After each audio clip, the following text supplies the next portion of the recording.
झेकली माधवनी वाटमा गोकुळनी गोपियो पूछे कदम्बने जोयो छे क्याय ते श्याम रंगने मोर पीछे आँखों हलवे अडाड़ती यादोनी वासळीने धीमे वगाड़ती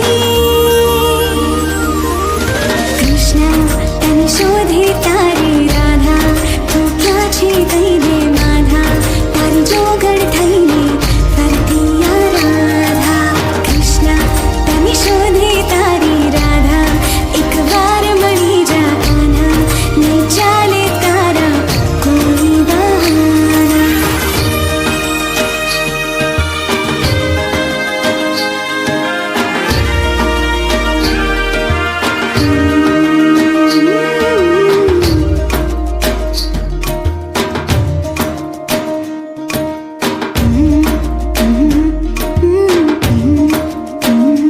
ओ सोना नागणे रूपन वारणे आवे तो नोतरू मन ना वारणे द्वारिका न महलों तुम जईने झूले गोकुळ वन रावण तो तुझने न भूले आए तू तो रास रमे कान्हा के आवे तू तो रास रमे कान्हा दाथ भरवा तारी साथ रमवा दाथ भरवा रमिए कान्हा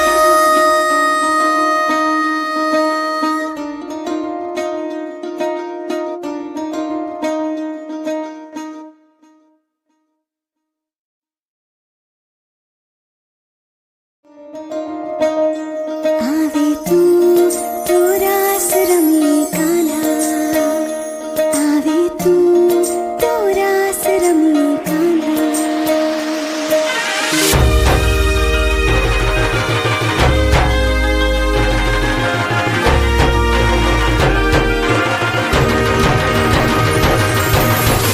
पूनमनी रातમાં जमुनाना घाटમાં बैठी झेकली माधवनी वाटमा गोकुळनी गोपियो पूछे कदम्बने जोयो छे क्याय ते श्याम रंगने मोर पीछे आँखों हलवे अडाड़ती यादोनी वासळीने धीमे वगाड़ती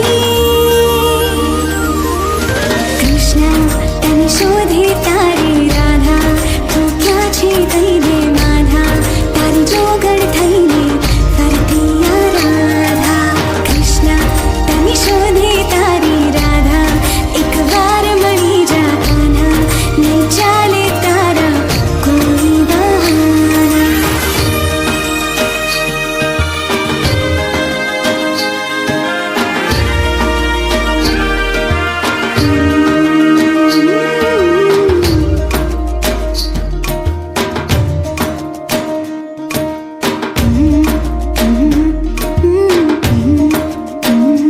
ओ सोना नागणे रूपन वारणे आवे तो नोतरू मन ना वारणे द्वारिका न महलों तुम जईने झूले गोकुळ वन रावण तो तुझने न भूले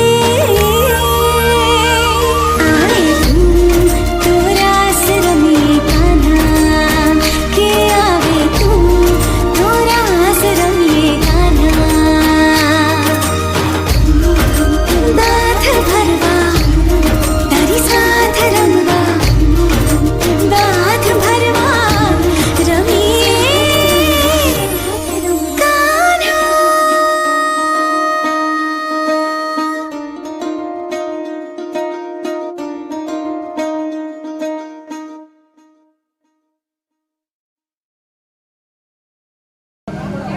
बोलो अल्लाह कृष्ण चंद्र भगवान पंक्ति पंचम वेद निराला नम ज्योति जगाने वाला हरि ध्यान हरि नाम यही जग से मंगल की जय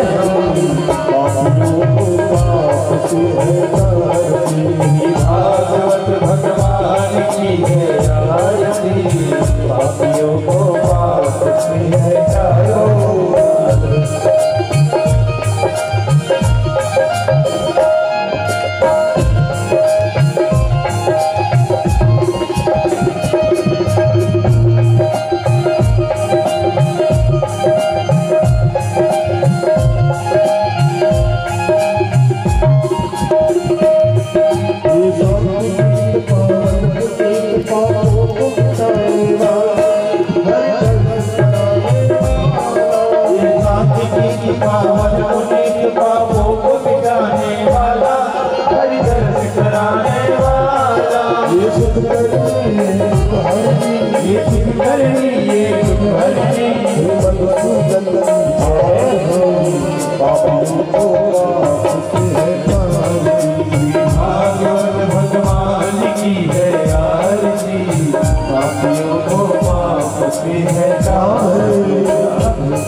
मार के बताने वाला बिगड़ी को बनाने वाला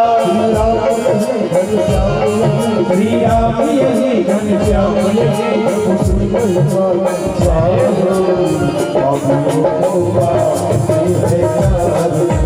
भागवत भगवान की है आरती पापियों को माफ की है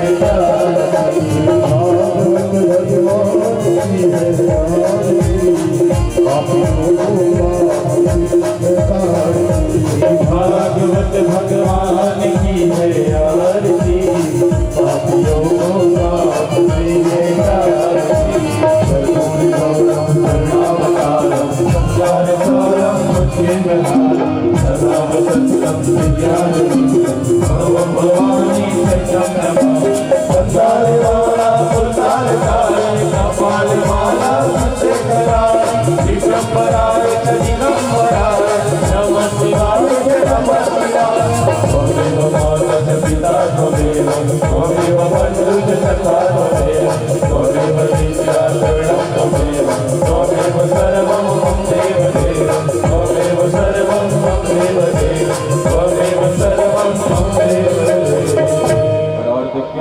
भगवानी सभी अपने अपने स्थान में चार स्थान भंगड़ा तेसांगं क्षत्रियो जनेव धर्मान तन्मसि यानि कानि च पापानि जन्मान्तर्गतानि च तानि सर्वाणि नश्यन्तो प्रदक्षिणां वदे वदे नमस्करोमि।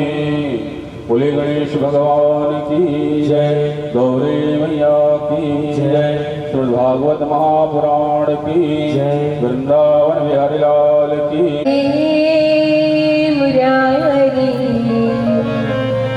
हे नाथ नारायण वासुदेव। आते हैं और हिरण्यकश्यपु अर्थात अभिमान का भगवान उद्धार करते हैं। और जब भगवान ने कहा कि हे प्रहलाद मांग तुझे क्या चाहिए, तो प्रहलाद जी ने क्या मांगा सज्जनों? आप लोग बताइए। कल की कथा में मैं बताई थी ना, जब भगवान नरसिंह बोले कि हे प्रहलाद मैं तेरी भक्ति से बड़ा प्रसन्न हुआ, मांग क्या चाहिए? तो प्रहलाद जी ने क्या मांगा कि मेरे पिता को किसकी प्राप्ति ना हो, नरक की प्राप्ति ना हो। जिस पिता ने प्रहलाद को इतना मारने का प्रयास किया, उसके लिए प्रहलाद ने वर मांगा। भगवान कहते हैं कि योग चाहे तो योग दे डालो, भोग चाहे तो भोग दे डालो, मुक्ति चाहे तो मुक्ति दे डालो, क्योंकि भक्त तो लेने ना देन करे, वाको टारियो ना जाए। भगवान कहते हैं कि भक्त मुझसे जो भी मांगता है, भक्त अगर मुझसे योग मांगे ना तो मैं उसे योग देता हूँ। भोग की लालसा अगर उसके मन में है तो मैं उसे भोग भी देता हूँ। क्यों? कब? जब भक्त का भाव मेरे प्रति निर्मल है, भक्त का प्रेम मेरे प्रति शुद्ध हो, निस्वार्थ हो।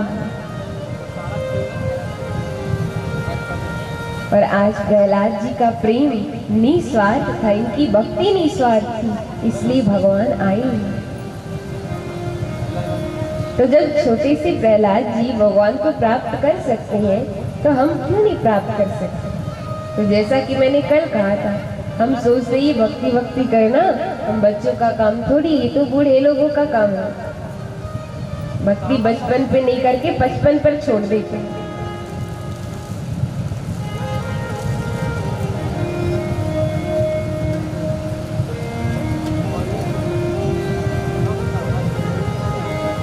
देखिए, हम प्रारंभ से कोई नियम रखेंगे तभी वो नियम चलता रहेगा। और आज हम जी रहे हैं, आगे जिएंगे कि नहीं इसका कोई पता नहीं। 55 तक आते, 60 साल तक आते आते कौन जी रहा है कौन मर रहा है। इसलिए भक्ति बचपन से करें। इसलिए आप श्रोताओं से भी मेरा निवेदन, आप कथा में आ रहे तो अपने साथ में बच्चों को भी लेकर आइए, जिससे उनमें अच्छे संस्कार आएंगे। और देखिए, आज के बच्चे नास्तिक नहीं है सज्जनों, बस कुछ प्रश्न है, उन प्रश्नों का हमें उत्तर देना है। एक बार क्या हुआ, सभी ध्यान से सुनिएगा। विदेश से एक कोई लड़का पढ़ाई करके आया, खूब पढ़ लिख करके आया। जैसे आया तो बेटे के आने की खुशी में पिताजी ने घर में सत्यनारायण जी की कथा रखी। अब जैसी कथा रखी तो पंडित जी आए। अब पंडित जी आए तो बेचारे गणपति जी लाना भूल गए, जिनकी पूजा करनी थी। गणपति जी की मूर्ति लाना भूल गए तो पंडित जी ने सामने सुपारी रख दी। ऐसा विधान है कि सुपारी को गणपति जी मान लिया जाता है। सामने रखा और बेटे से बोला कि बेटा गणपति जी की पूजा करो। अब जैसे कहा गणपति जी की पूजा करो, इनकी पूजा करो। अब बेटा भी तो विदेश से पढ़ के आया। बेटे ने कहा किसकी पूजा करें? मैं गणपति जी की। बेटे ने कहा ये कहाँ गणपति जी, ये तो सुपारी है, मैं क्यों इसकी पूजा करूं? तो पंडित जी ने कहा कि बेटा इसी को गणपति जी समझो। अब जैसी कहा कि क्यों समझे? पीछे से पिता आया और आके एक थप्पड़ बेटे को मारा। बोले क्या दो चाहे तो विदेश से पढ़ के आए तो भगवान को ही नहीं मानता। फिर पूजा आगे बढ़ी तो जैसी पूजा आगे बढ़ी तो पंडित जी बोले पंचरत्न समर्पयामि, पंचरत्न लाओ। तो पंचरत्न थे नहीं तो पंडित जी ने कुछ अक्षर दे दिए। बेटे ने फिर कहा, बोले ये क्या है? पंडित जी बोले बेटा इसी को पंचरत्न समझो। अब जैसे कहा इसी को समझो। बेटे ने फिर कहा क्यों समझे? जैसे कहा क्यों समझे? फिर पिता आया और आके बोले जो पंडित जी कह रहे चुपचाप कर। कहा ठीक है। फिर पूजा आगे बढ़ी तो पंडित जी बोले वस्त्र लाओ। बोले वस्त्रम समर्पयामि। तो वस्त्र थे नहीं तो कुछ रक्षा सूत्र मौली धागा दे दिया और बेटे से कहा कि बेटा इसी को वस्त्र समझो। बेचारा बेटा समझता गया, पूरी पूजा हो गई। अब जैसी पूजा हुई तो पंडित जी ने कहा कि हाँ भाई हमारी पूजा हुई, अब हमारी दक्षिणा लाओ। अब जैसे कहा दक्षिणा लाओ। अब बेटा भी तो कम नहीं, विदेश से पढ़ के आया था। बेटे ने थोड़ा दिमाग लगाया, अपनी जेब में हाथ डाली। उसके जेब पे सिगरेट रखी थी रेड एंड वाइट, तो उसको निकाला और उसके ऊपर जो सिल्वर का जो पेपर जो रैपर होता है उसको निकाले और निकाल के पंडित जी के हाथ में दे दिया। पंडित जी ने कहा रे ये क्या है? बेटे ने कहा पंडित जी इसी को 100 रुपया का नोट समझो, इसी को 100 रुपया का नोट समझो। कहने का आज के बच्चे नास्तिक नहीं, बस कुछ प्रश्न है। तो आप माता पिता, आप बड़ों का ये कर्तव्य है, अगर आपके बच्चे आपसे कुछ पूछ रहे तो उन्हें डांटिए नहीं, उन्हें मारिए नहीं, उनके प्रश्नों का उत्तर दीजिए। क्योंकि उत्तर देंगे तब तो उनके मन में जो प्रश्न है उसका समाधान होगा। तो इसलिए आप आ रहे हैं तो कथा में बच्चों को भी लेकर आइए। ऐसे भक्त प्रहलाद जी की कथा कर आपने श्रवण की। सप्तम स्कंद में सुखदेव जी ने प्रिय भक्त प्रहलाद जी की कथा शब्द इस प्रकार राम नाम का उच्चारण करते हुए लेके जा रहे थे। तो भोलेनाथ ने देखा। भोलेनाथ बोले, अरे ये सब तो अपनी पार्टी वाले लग रहे हैं, क्यों हम भी राम जी का नाम लेते हैं और ये भी राम नाम को सत्य कह रहे हैं, तो इनसे मिल करके रहना चाहिए। तो सूक्ष्म रूप लेकर के भोलेनाथ उन लोगों के पीछे पीछे जाने लगे। अब जैसे ही पहुंचे शमशान घाट, इधर चिता ने जलना आरंभ किया और इधर इन लोगों ने अपनी बातें करना आरंभ किया। एक व्यक्ति अपने बगल वाले से पूछता है कि भाई तुझे इसके मरने की खबर कब पता चली? उसने कहा, रे क्या बताऊं, इसको मरना था तो आज ही मरना था, कल नहीं मर सकता था, मुझे जरूरी काम में जाना था। एक बोला कि अरे मैंने तो अपनी दुकान खोल कर रखी, सारे खरीदार आ गए होंगे। एक बोले, एक ने तो हरी कर दी। एक ने कहा इसको मरना था तो संडे को नहीं मर सकता था, आज मंडे को मर गया। एक दिन मेरी छुट्टी थी तो उसकी भी इसने छुट्टी कर दी। सब आपस में बातें करने लगे। तो भोलेनाथ ने देखा कि अभी तक तो ये सब लोग राम नाम को सत्य कह रहे थे, अब घर पत्नी परिवार बच्चे को सत्य कह रहे थे। भोलेनाथ बोले, ये सब दल बदल, ये मेरे लायक नहीं, मेरे लायक तो ये मुर्दा ही है। और जब भोलेनाथ ने मुर्दे को देखा तब तक वो मुर्दा जल करके राख बन चुकी होती है। बाबा ने कहा, कोई बात नहीं, तेरी वजह से इन लोगों ने कुछ समय के लिए सही पर भगवान का नाम तो लिया, इसलिए आज से मैं अपने शरीर पर केवल चिता का भस्म ही धारण करूंगा। और तब से बाबा शरीर पर केवल भस्म ही धारण करते हैं।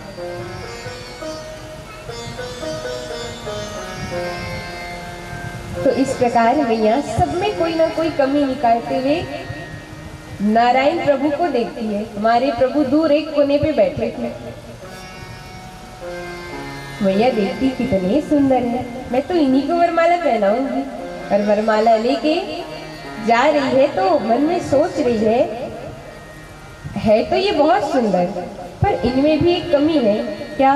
बोले, जिस प्रकार ये बाकी मुझे देख रहे हैं ये मुझे नहीं देख रहे, पर कोई बात नहीं, ये भी इनके अंदर का एक गुण ही होगा। और इतना कह के माता लक्ष्मी हाथ में वरमाला लेती है और उसे भगवान नारायण के गले में डाल देती है। प्रभु का विवाह हो जाता है। बोली लक्ष्मी नारायण भगवान की। सुंदर प्रभु का विवाह हुआ। तो इसका अर्थ ये नहीं है कि पहले माता लक्ष्मी प्रभु के साथ नहीं थी, पहले भी थी। ये तो एक लीला है, क्योंकि एक समय की बात है, माता लक्ष्मी प्रभु के चरण दबा रही थी।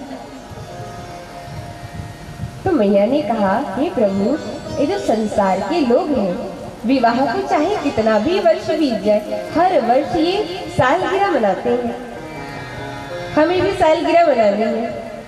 भगवान मुस्कुराने लगे, बोले, अरे देवी, उसके लिए तो तारीख चाहिए, दिनांक चाहिए। मैया बोली, फिर हमें भी तारीख चाहिए, हमें भी दिनांक चाहिए। तो भगवान ने कह दिया कि ठीक है देवी, जब दैत्य देवता समुद्र मंथन करे तो आप समुद्र को पिता मान के प्रकट हो जाना और वहीं पर मेरे गले में आप वरमाला डाल देना। तो कार्तिक का महीना था सजन, कार्तिक का महीना था और कृष्ण पक्ष की तिथि थी, जिसे हम दीपावली कहते हैं। क्या कहते हैं? दीपावली। और उसी दिन देवी लक्ष्मी ने भगवान नारायण के गले में वरमाला डाला, इसलिए उस दिन घर घर माता लक्ष्मी और प्रभु नारायण का पूजन किया जाता है। बोली लक्ष्मी नारायण भगवान की। और इस प्रकार माँ लक्ष्मी का प्राकट्य हुआ। वारुणी मतलब मदिरा, शराब। जैसे शराब निकला ना सज्जनों,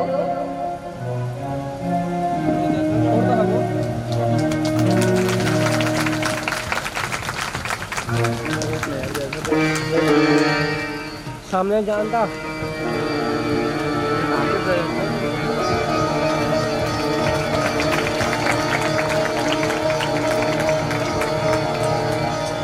थोड़ा दूर हक मारना।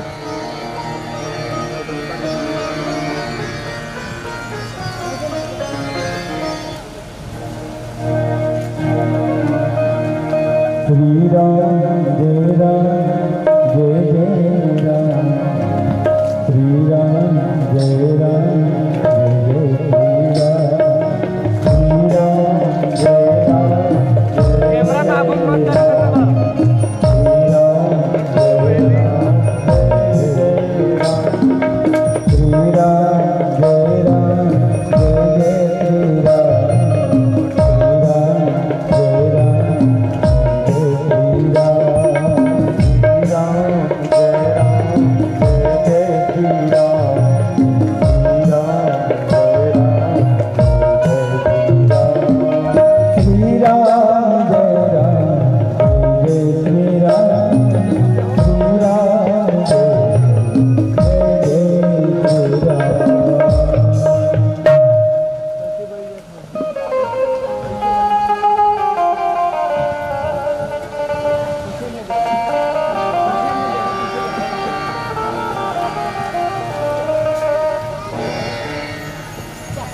तो सारे दैत्य बोले इसको तो हम ही रखेंगे, इसको तो हम लोग ही रखेंगे।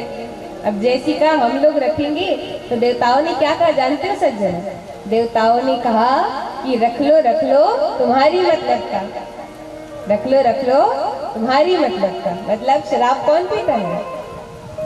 जो दैत्य होते हैं। तो बताइए भाई, यहाँ मेरे जितने भी चाचा जी लोग बैठे कौन कौन शराब पीते हैं? हाथ ऊपर करना। कोई नहीं पीते? चलो अच्छी बात है। और नहीं, अब पीते भी होंगे ना तो नहीं पीना। क्यों? शराब कौन पीता है? जो दैत्य होते हैं। आप लोग नहीं हो ना? हाँ, नहीं हो तो नहीं पीना। अब पीते अब हो तो पिएंगे भाई। इसलिए शराब नहीं पीनी चाहिए, क्योंकि ये शराब दैत्य लोगों का है। देवता बोले रख लो तुम्हारी मतलब का। पुनः मंथन हुआ तो अब की बार साक्षात भगवान धन्वंतरी अमृत के कलश को लेके प्रकट हुई। बोले धन्वंतरी भगवान की जय। श्री भगवान धन्वंतरी का प्राकट्य हुआ। सारे दैत्य बोले सारा काम इसके लिए क्या है, लूट लो। तो तुरंत भगवान धन्वंतरी के हाथ से अमृत के कलश को लेके सारे दैत्य छीन करके वहां से भाग गए। अब जैसे भागे तो सारे देवता रोने लगे, ले गए अमृत को ले गए। भगवान ने कहा कि अब रोने से काम नहीं होगा, धैर्य रखो, शांति रखो, मैं कुछ करता हूँ। तो इधर क्या हुआ सज्जनों? सारे दैत्य अमृत के कलश को लेकर के तो भाग गए, पर अब आपस में लड़ने लगे। किसके लिए? कि सबसे पहले कौन पिए। एक कहता है मैं सबसे बड़ा हूं तो मैं पहले पीऊंगा। दूसरा बोले नहीं, मैंने इस कलश को छीना है तो मैं पहले पीऊंगा। सारी दैत्य में लड़ाई हो गई और इसी का फायदा हमारे भगवान नारायण ने उठा लिया।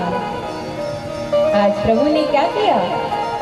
भगवान ने आज सुंदर मोहिनी का रूप धारण किया और मोहिनी का रूप धारण करके भगवान मोहिनी क्रीड़ा कमल हाथ में लिए कमर मटकाते सबके चित्त को चुराते छम छम छम छम करके पहुंची दैत्यों के पास।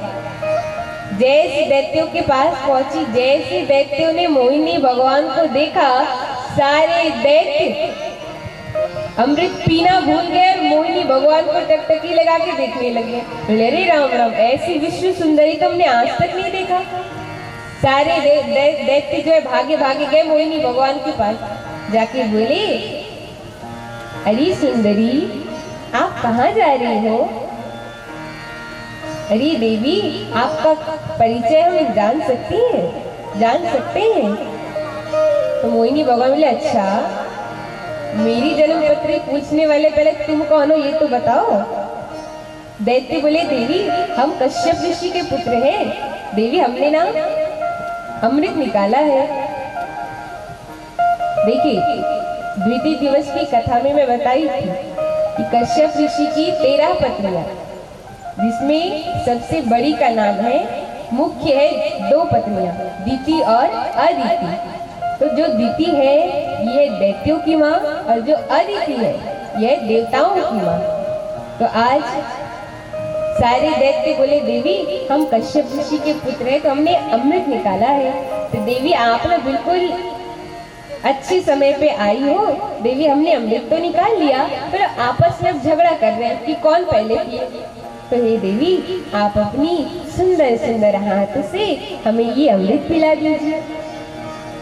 जैसे कहा तो मोहिनी भगवान यहाँ थोड़ा त्याग दिखाती है, क्यों त्याग दिखाने से विश्वास बढ़ता है। मोहिनी भगवान बोले अच्छा मेरा अता पता नहीं, मैंने कश्यप ऋषि का तो बहुत नाम सुना है पर उनके ऐसे मूर्ख बालक होंगे मैंने ये कभी नहीं सोचा था। दैत्य बोले देवी क्या कह रही हो, मूर्ख हमें क्यों मूर्ख बोल रही हो भाई। मैया बोली कि और क्या कहूँ तो मेरा आता पता नहीं और मुझे अमृत थमा रहे हो, मैं कलश को लेके भाग गई तो। जैसी कहा सारे दैत्य बोले हाँ बिल्कुल सच से कह रही, अरे ऐसी वैसी होती ना तो सच में भाग जाती। और अब तो ऐसी श्रद्धा उमड़ी अब तो हम आपकी हाथ से पिएंगे। मोहिनी भगवान ने ठीक है भाई अब तुम लोग इतना जिद कर रहे हो तो ठीक है मैं पिला देती हूँ। सारे दैत्य मोहिनी भगवान के हाथ में अमृत के कलश को दिए। मोहिनी भगवान बोले चलो एक लाइन में खड़े हो जाओ। सारे दैत्य एक लाइन में खड़े हुए और जैसे ही मोहिनी भगवान अमृत पिलाने वाली थी कि वहां पर सारे देवता प्रकट हो गए। मोहिनी भगवान बोले ये कौन है, हमें कैसे पिलाऊं। दैत्य बोले देवी सौतेली माँ के बेटे हैं, अमृत पीने आए हैं, आप मत पिलाओ जल्दी हमको पिलाओ। तो मोहिनी भगवान उस कलश के भीतर देखी और दैत्यों से बोली कि देखो दैत्यों मैंने इस कलश के अंदर देखा है, इसमें ऊपर में ये पानी और नीचे गाढ़ा है। तो ऊपर का ये पानी इन देवताओं को 2-2 घूंट पिला देती हो, नीचे का तुम लोगों को पिला देती। इससे इन भूखड़ों की भूख भी मिट जाएगी और कोई तुम लोगों को बेईमान भी नहीं कहेगा। अब आप लोग बताइए सज्जनों, दूध में गाढ़े पतले को बताया जा सकता है, पानी में गाढ़े पतले को बता सकते हैं? नहीं बताया जा सकता। पर मैया तो कह रही इसमें गाढ़ा भी है पतला भी है। सारे दैत्य बोले ठीक है देवी आप पिला दीजिए। और यहाँ मोहिनी भगवान हाथ में अमृत के कलश को लेके देवताओं की लाइन में गई, देवताओं को अमृत पिला रही और दैत्यों के मुस्कुराते हुए देख रही। सारे दैत्य मोहिनी भगवान के रूप पे लटके हुए जा रहे और इधर सारे देवताओं ने अमृत पी लिया। तो जैसे ही अमृत पिला रही थी सुखदेव जी बोले राजन दैत्यों में एक स्वरभानु नाम का दैत्य था, वो थोड़ा चालाक था, जान लिया कुछ न कुछ गड़बड़ है। तो स्वरभानु ने क्या किया, देवताओं का रूप धारण किया और देवताओं का रूप धारण करके सूर्य और चंद्रमा के बीच में जाके बैठ गया। अब जैसे बैठा तो भगवान ने इस स्वरभानु दैत्य को भी अमृत पिला दिया। तो जैसे पीता है सज्जनों देखिए देवताओं की ये आदत है कि जब भी वो कुछ पीते हैं, जब भी वो खाते हैं तो वो आवाज नहीं करते। आज जैसे ही स्वरभानु दैत्य ने अमृत को पिया, पीते इसने आवाज कर दी और जैसी आवाज की सारे देवताओं की नजर इसके ऊपर। सूर्य चंद्रमा जान गए कि ये देवता नहीं दैत्य है। भगवान को तुरंत इशारा किया, भगवान ये दैत्य है, इसको मार डालो। भगवान ने अपने सुदर्शन चक्र को निकाला और उस स्वरभानु दैत्य का सिर धड़ से अलग किया। बोली मोहिनी भगवान की। अब जैसे इसे धड़ से अलग किया पर वो तो अमृत पी चुका था, है कि नहीं? वो तो अमृत पी चुका था। तब वही स्वरभानु दैत्य राहु और केतु बनता है, जिसका ऊपर वाला भाग आज भी जीवित है। और जब सूर्य ग्रहण चंद्र ग्रहण होता है सज्जनों,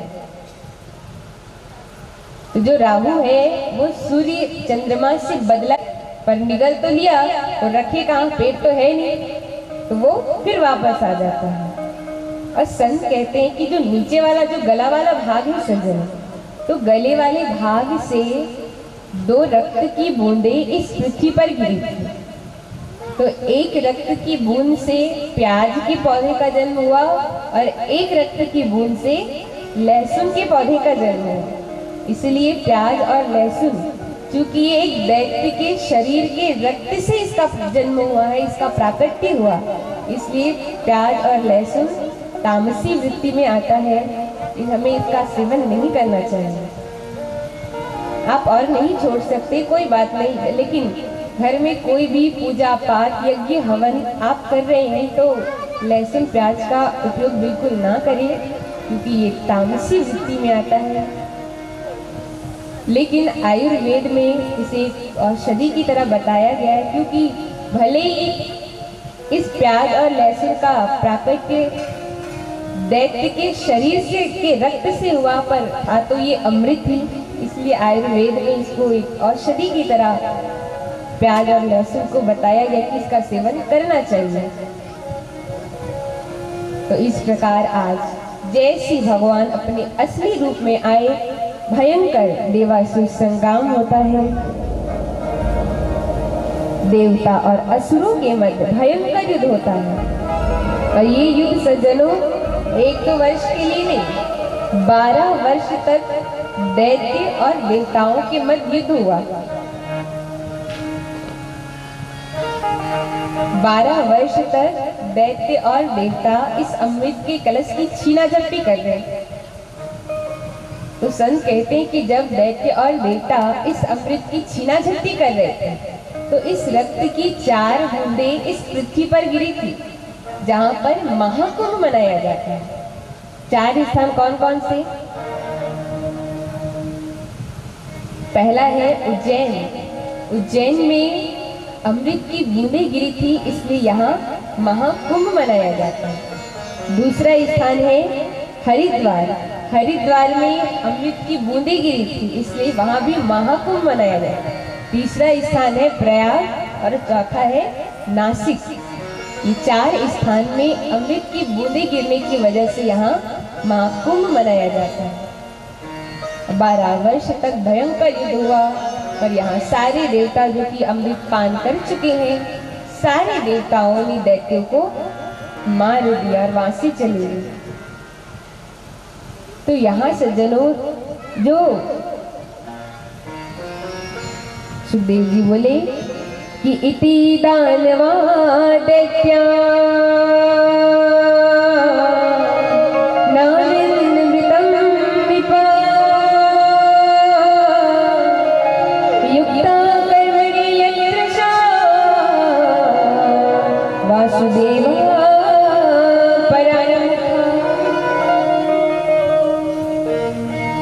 यहाँ पर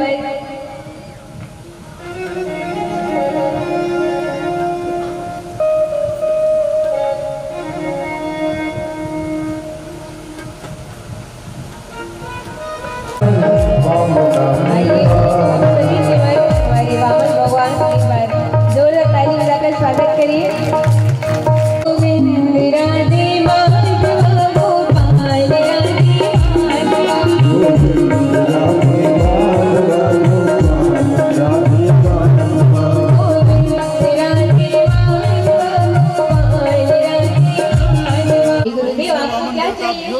भिक्षा में हमें पूरा त्रिलोक चाहिए। अब जैसे कहा त्रिलोक, भगवान ने कहा हे गुरुदेव हमें त्रिलोक कहाँ से लेकर आऊं? बृहस्पति जी बोले प्रभु आप सब जानते, फिर भी दैत्यों की राजा जो बलि है, नर्मदा नदी के तट पर उनका यज्ञ चल रहा है, आप जाइए उनके पास और दक्षिणा में त्रिलोक मांगिए।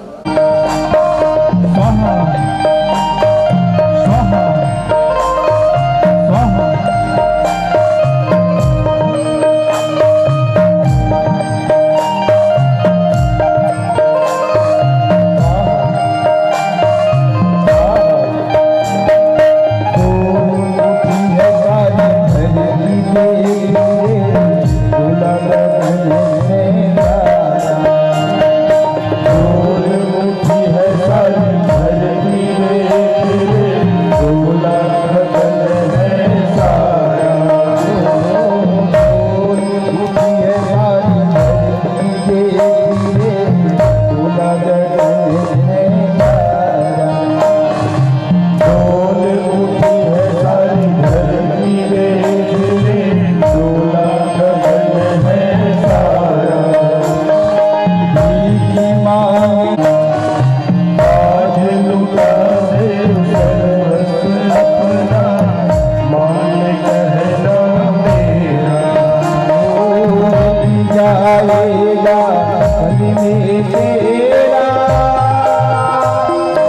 जन्म जन्म का तेरा रे जन्म जन्म का तेरा तू छोड़ सकल अभिमान तू छोड़ सकल अभिमान हमारी गली मेरे किनारा भगत भर दे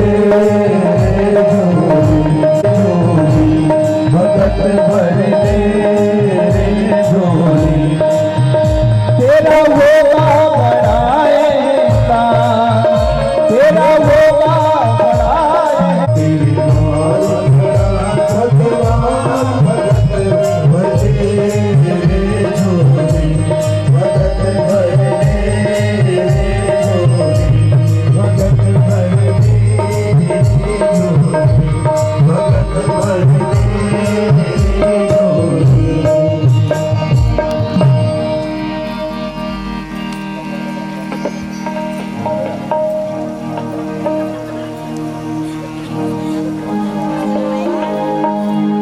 जड़ी की पगड़ी बांधे सुंदरिया वाला कितना सुंदर बिहारी कितना लागे प्यारा जड़ी की पगड़ी बांधे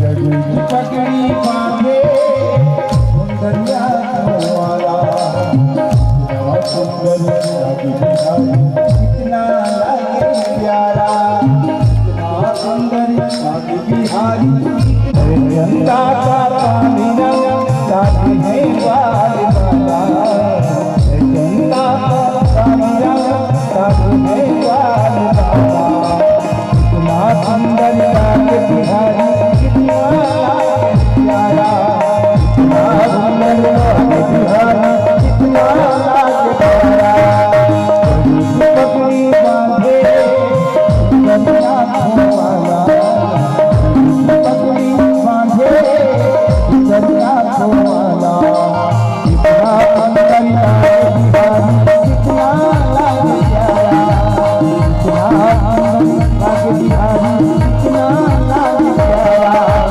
कितना अंदर लागे बिहारी कितना लागे प्यारा कितना अंदर लागे बिहारी कितना लागे प्यारा बोल देवामन भगवान की जय।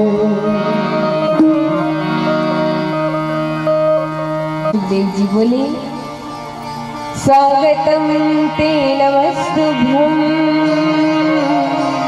ब्रह्मणि किं करवाम ते ब्रह्मणि सीनां तपः साक्षात् मन्ये स्वायपुरे धरम। जैसे भगवान आए बलि ने स्वागत किया, आइए आइए ब्राह्मण देवता आपका स्वागत है। मैं धन्य हो गया जो आप जैसे ब्राह्मण मेरी यज्ञ भूमि पर आए हैं। बताइए मैं आपको क्या दान दे दूं?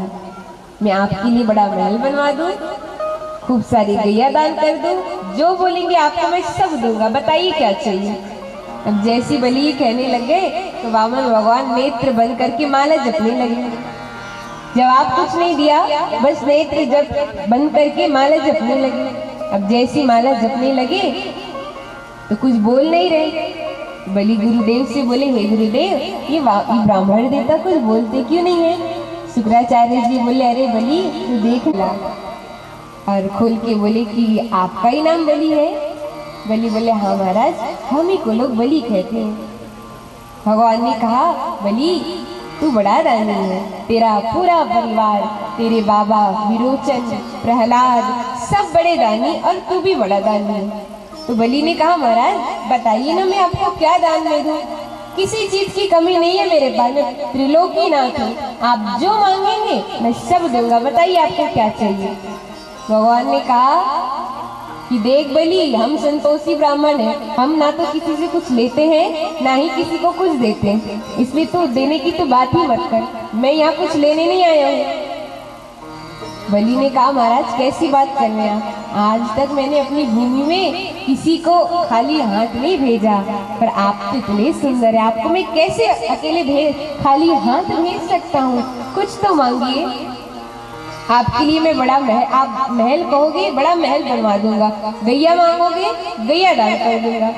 भगवान ने कहा, अरे बलि क्या मांगना भाई, अकेले का मेरा शरीर है और मेरे लिए जो भी चीज है मेरे पास उपयुक्त है, वर्षा होगी, मेरे हाथ में छत्र है, मुझे प्यास लगेगी, कमंडलू में जल है, और मुझे भला क्या चाहिए होगा?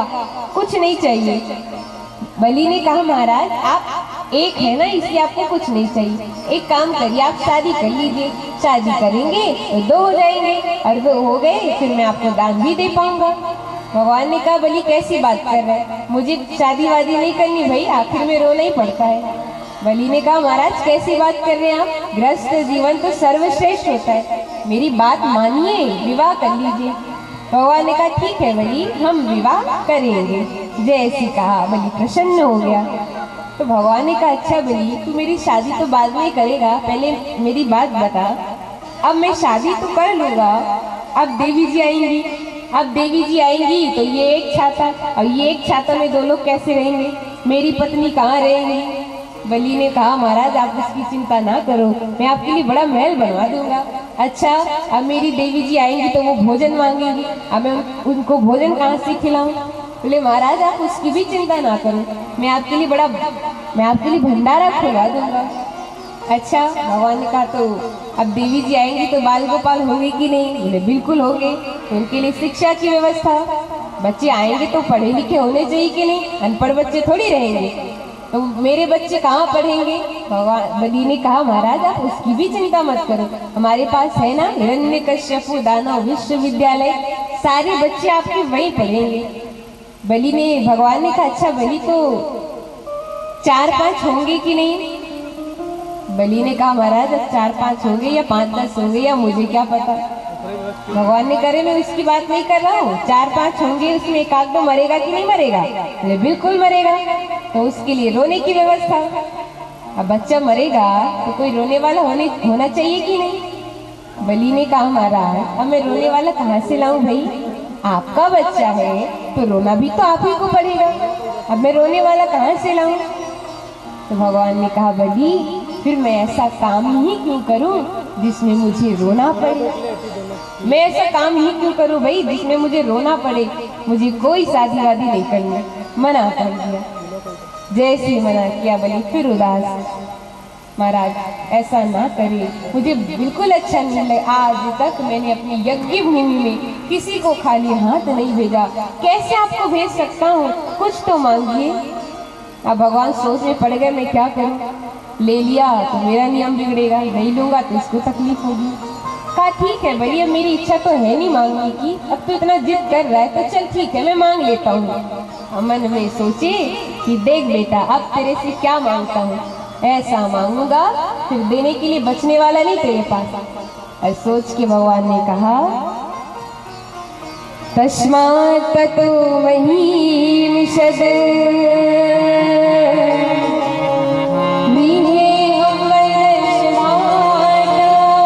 पृथ्वी के दे दे, मुझे और कुछ नहीं चाहिए।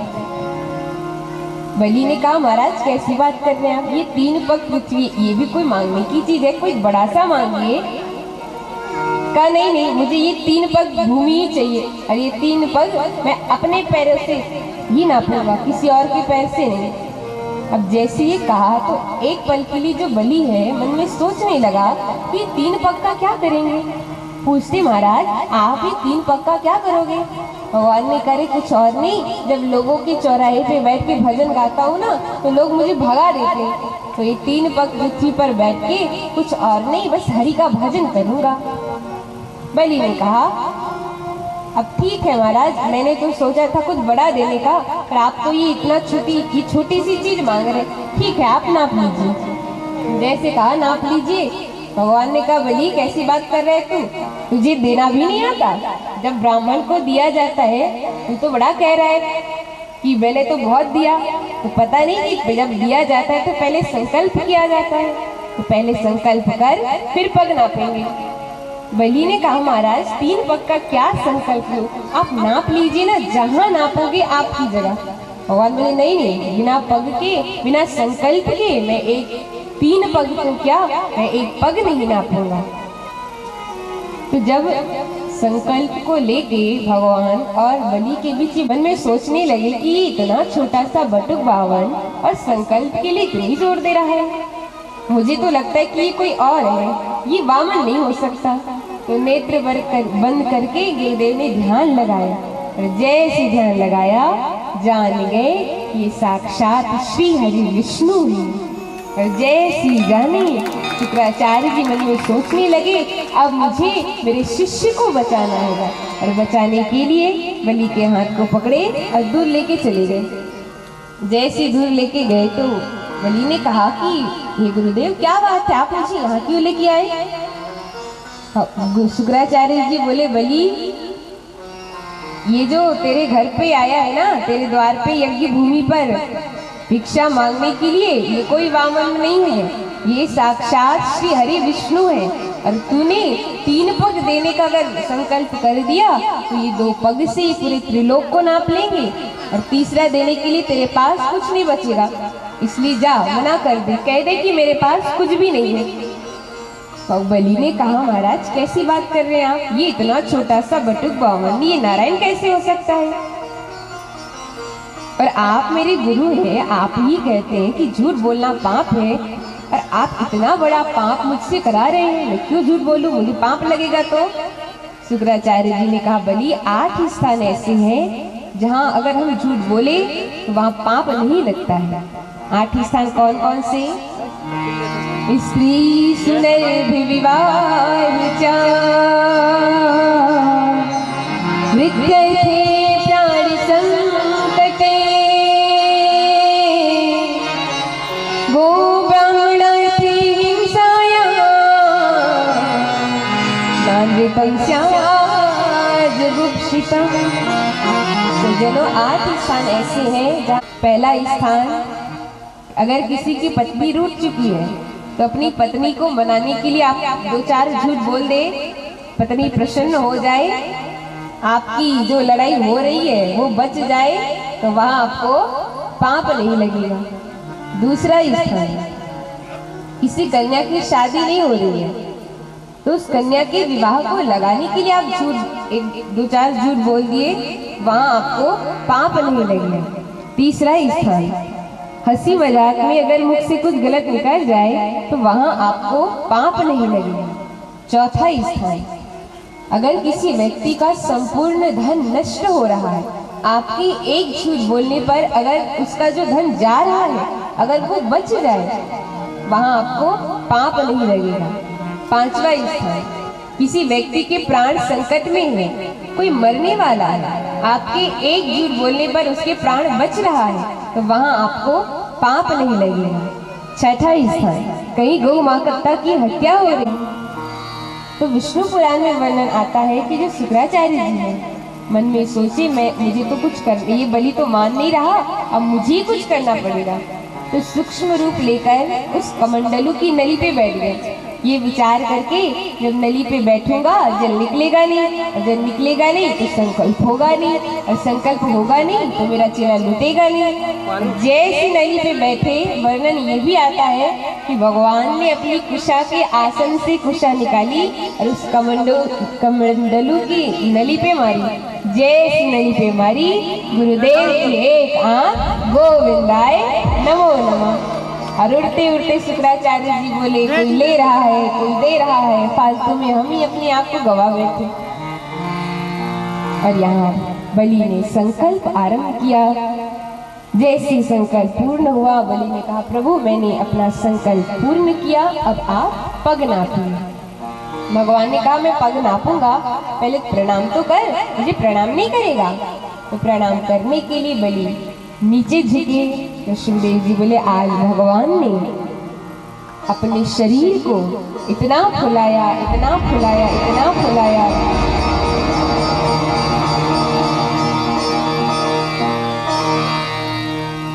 भगवान ने अपने शरीर को, खड़े हो जाइए वामन भगवान, अपने शरीर को इतना लंबा किया, इतना लंबा किया और एक पग को नीचे की ओर, अतल अतल वितल तरातल रसातल महातल पाताल सातों लोगों को नापा।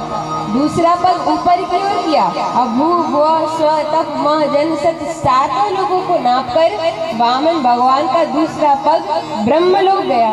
जैसे ब्रह्मलोक गए, ब्रह्मा जी ने क्या किया, भगवान वामन के चरण धोए और उस जल को अपनी कमंडलू में धारण किया। और ये कौन है, ये कोई और नहीं, दो पग से भगवान ने पूरी सृष्टि को भगवान ने नाप लिया। और कहते बलि चल अब बता, बड़ा त्रिलोकीनाथ बन रहा था ना, बड़ा कह रहा था मैं त्रिलोकीनाथ, चल अब बता तेरा त्रिलोक कहाँ गया। अभिमान करता है कि तू त्रिलोकीनाथ है, अरे अब बता तेरे पास क्या बचा। और शास्त्र कहता है तूने मुझे कैसे रखा, भगवान की आंखों से आंसू की धार बहने लगी। भगवान कहते हैं कि बाहरे बलि आया था मैं तुझे छलने के लिए, लेकिन तूने मुझे छल लिया। आया था मैं तुझे लूटने के लिए, लेकिन तूने मुझे लूट लिया। भगवान ने अपना तीसरा पग बलि के सिर पर रखा। इतने में प्रहलाद जी आए। जैसे आए भगवान ने कहा रे प्रहलाद देख तेरा अच्छा, मुझे द्वारपाल बनाना चाह रहा है बलि, तू द्वारपाल बनाना चाह रहे हो मुझे। बलि ने कहा प्रभु मैंने ऐसा कब कहा, ले और क्या कहा, द्वार पे जो रहते सज्जनों उसको क्या कहते हैं, के लिए भगवान कुछ भी कर जाते हैं। क्योंकि भगवान कहते हैं ना कि खुद का मान टले टल जाए, पर भक्त का मानना टलते देखा। भक्त का मान रखने के लिए भगवान कुछ भी कर जाते हैं। कभी भगवान ने अपना नाम चोर रखा लिया। भगवान का क्या नाम है, कौन सा चोर, माखन चोर। माखन चोर। भगवान के घर क्या माखन की कमी थी, वो गोपियों के घर जाके माखन चुराए। पर ये सब भगवान केवल ब्रजवासियों को सुख प्रदान करने के लिए देखा। बलि पूछते कि हे बहन क्या बात है, तुम क्यों रो रही हो। माँ लक्ष्मी बोली भैया देखो ना आज राखी का त्योहार है, सारी बहनें अपने अपने भाइयों को राखी बांधने। ठीक है, बलि ने कहा चल तुझे मेरे घर में तू मुझे राखी बांधना।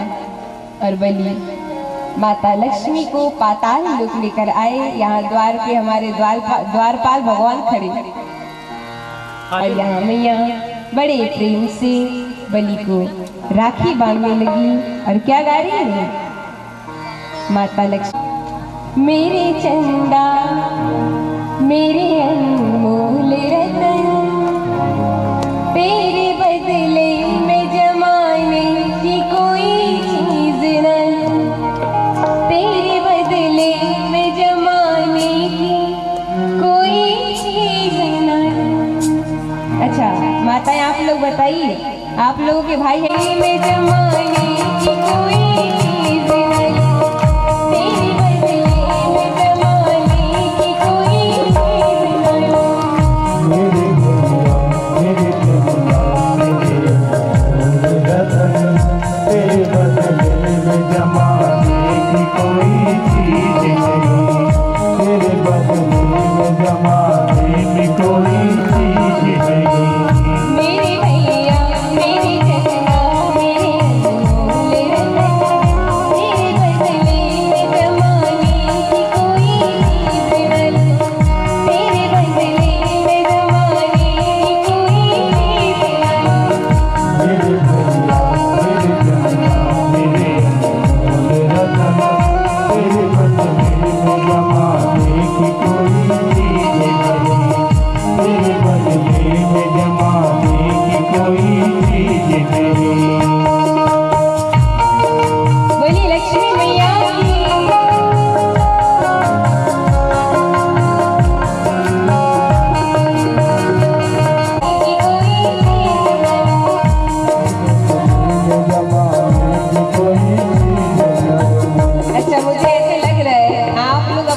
से प्रेम नहीं करती।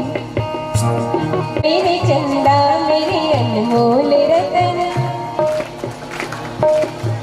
इधर से धीरे धीरे आवाज आ रही है, आप लोग भी गाइए। आप तेरे बदले में जमाने की कोई चीज नहीं। मेरे भैया मेरे चंदा मेरे अनमोल रतन, तेरे बदले में जमाने की कोई चीज नहीं। तेरे बदले में जमाने की कोई चीज नहीं। तेरे बदले में जमाने की कोई चीज नहीं। तेरे बदले में जमाने की कोई चीज नहीं। तेरे बदले में जमाने की कोई चीज नहीं। बोले लक्ष्मी मैया की। और इस प्रकार माता लक्ष्मी बलि को राखी बांधती है, बड़े प्रेम से गाती है। तो बलि ने कहा, बहन अब तूने तो मुझे ये द्वार पे जो द्वारपाल खड़ा है ना, हाँ बस उसके साथ हमारी शादी करा दो, उसके साथ हमारा ब्याह करा दो। बलि ने कहा, अरे बहन क्या करोगे उस द्वारपाल से शादी करके? बोले भैया हमें ना उनसे प्रेम हो गया है, तो हम तो उन्हीं से विवाह करेंगे। जैसी कहा बलि सोचने लगे, भगवान नारायण से विवाह करना, देवी लक्ष्मी के अलावा कोई बोल नहीं। लक्ष्मी नारायण भगवान की सुंदर प्रभु का विवाह हो जाता है। और इस प्रकार वामन चरित्र की कथा आती है। सज्जनों कहते आज भी भगवान बलि के द्वार पर द्वारपाल बन के खड़े हैं।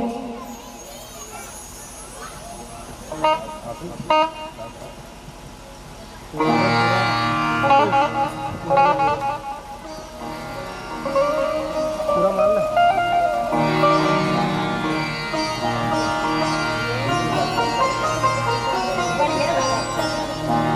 और इस प्रकार से सुंदर वामन चरित्र की कथा आती है। एक बार जोरदार भैया तुम्हारी जय जय।